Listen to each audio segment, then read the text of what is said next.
First of all, it's fun to communicate with people about your science. Second, sometimes you get questions you never have thought about as an expert.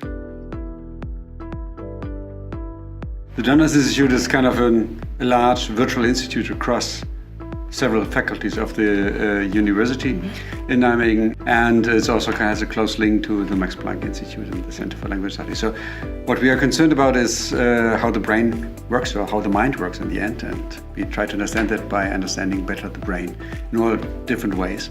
And we are quite a large group of people, kind of somewhere between 600 and 700 people, all trying to better understand how we acquire our language, how we use the language, how we have a memory, how we perceive the word, and how we manipulate the word with our actions.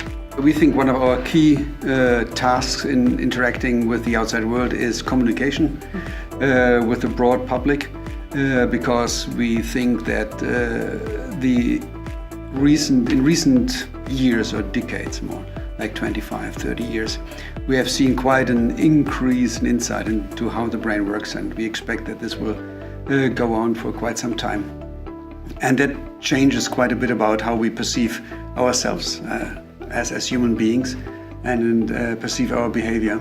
Second, of course, for us it's important that we continuously get support. If so many people are working here, we get quite some taxpayers' money to pay all these salaries.